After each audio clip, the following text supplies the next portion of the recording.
2023 October 7-നാണ് ലോകത്തൊരു യുദ്ധം തുടങ്ങിയത്.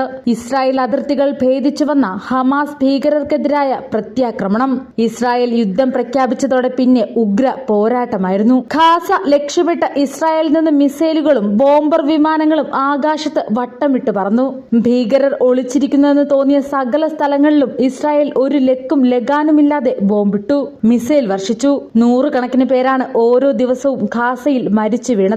ഇസ്രായേലിന്റെ ആക്രമണം ശത്രുവിനെ ലക്ഷ്യമിട്ടപ്പോൾ ജീവൻ പോയത് നിരവധി സാധാരണ പലസ്തീനികൾക്ക് കൂടിയായിരുന്നു. ഹമാസിനെ തുരത്താതെ ഇനി ഉറക്കമില്ലെന്ന് പ്രഖ്യാപിച്ച ഇസ്രായേലും പ്രധാനമന്ത്രി ബെന്യാമിൻ നെതന്യാഹുവും ഓരോ ദിവസവും ആക്രമണം കടുപ്പിക്കുക മാത്രമാണ് ചെയ്തത്. യുദ്ധം 5 മാസം പിന്നിടുകയാണ്. ഇതുവരെ ഇസ്രായേലും ഹമാസും ഏറ്റുമുട്ടിയതിൽ വെച്ച് ഏറ്റവും രക്തരൂഷിതമാണ് ഈ യുദ്ധമെന്ന കാര്യത്തിൽ തർക്കമില്ല.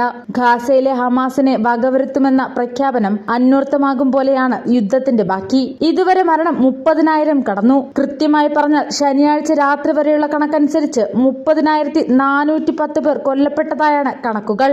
71,700 പേർക്ക് പരിക്കേറ്റതായും ഖാസ ഹെൽത്ത് മിനിസ്ട്രിയുടെ കണക്കുകളിൽ പറയുന്നു. സാധാരണ പ്രദേശങ്ങളിൽ വീണ ബോംബുകളിലും മിസൈലുകളിലും നിരവധി ഖാസ ജനങ്ങളാണ് മരിച്ചു വീണത്. പിന്നാലെ ആക്രമണം സ്കൂളുകളും ആശുപത്രികളും ലക്ഷ്യമിട്ടായി. ഇതിന് വ്യക്തമായ കാരണം ചൂണ്ടിക്കാട്ടാൻ ഇസ്രായേലിന്റെ പക്കലുണ്ടായിരുന്നു. ഹമാസ് ഭീകരർ സാധാരണ ഗാസൻ ജനങ്ങൾക്കൊപ്പം വേഷം മാറി കഴിയുന്നുവെന്നാണ് ഇസ്രായേൽ ആരോപിച്ചത്. ആക്രമണം കനത്തപ്പോൾ ഭീകരർ ആശുപത്രികളിലേക്ക് താവളം മാറ്റിയെന്നും ആശുപത്രികളിലേക്ക് തുറക്കുന്ന തുരങ്കങ്ങളുണ്ടെന്നും ഇസ്രായേൽ പറഞ്ഞു.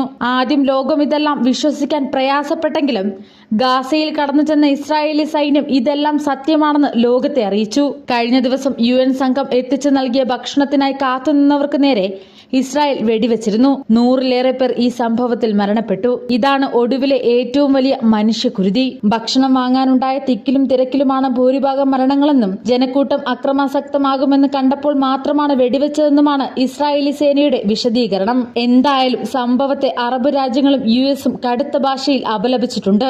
ഇസ്രായേൽ പദ്ധതിയിട്ടതുപോലെ തന്നെ ഗാസ സിറ്റി ഏതാണ്ട് പൂർണ്ണമായും 5 മാസം കൊണ്ട് ഒരു കോൺക്രീറ്റ് കൂനയായി മാറിക്കഴിഞ്ഞു. ഗാസയിലെ ശേഷിച്ച താമസക്കാരിൽ ഭൂരിഭാഗവും നാടുവിട്ടു. കെട്ടിടങ്ങളും മറ്റും നശിച്ചു വീണിട്ടും ഗാസൻ ജനത ഇവിടെ നിന്ന് പോകാൻ കൂട്ടാക്കിയിരുന്നില്ല. ഇതിനേക്കാൾ ഗുരുതരമാണ് ഗാസയിലെ ജനങ്ങൾ മുഴുപട്ടിണിയിലാണെന്ന കാര്യം. UN എത്തിക്കുന്ന സഹായ വസ്തുക്കൾ ഗാസയിലെ 10-1 പേർക്ക് പോലും തികയുന്നില്ല. അതുകൊണ്ട് തന്നെയാണ് സഹായ വാഹനങ്ങൾ എത്തുമ്പോൾ വലിയ തിക്കും തിരക്കും ഉണ്ടാകുന്നത്. പുണ്യവ്രത മാസമായതിനാൽ 6 ആഴ്ചത്തേക്ക് യുദ്ധം നിർത്തിവെക്കാനുള്ള സമ്മർദ്ദം ഇസ്രായേലിനു മേൽ അറബ് രാജ്യങ്ങൾ ശക്തമാക്കിയിട്ടുണ്ട്.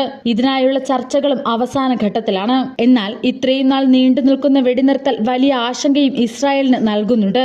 6 ആഴ്ചയൊക്കെ സമയം നൽകിയാൽ ഹമാസുകാർ വീണ്ടും കരുത്താർജിക്കാൻ ശ്രമിക്കുമോ എന്നതാണ് ഇസ്രായേലിന്റെ ഭയം. അതുകൊണ്ട് തന്നെ അമേരിക്കയുടെ എല്ലാം സമ്മർദ്ദമുണ്ടെങ്കിലും വെടിനിർത്തൽ എന്ന ആവശ്യത്തോട് ഇസ്രായേൽ പൂർണ്ണമായി സഹകരിക്കുമോ എന്നത് വരും നാളുകളിൽ കണ്ടറിയുക തന്നെ വേണം.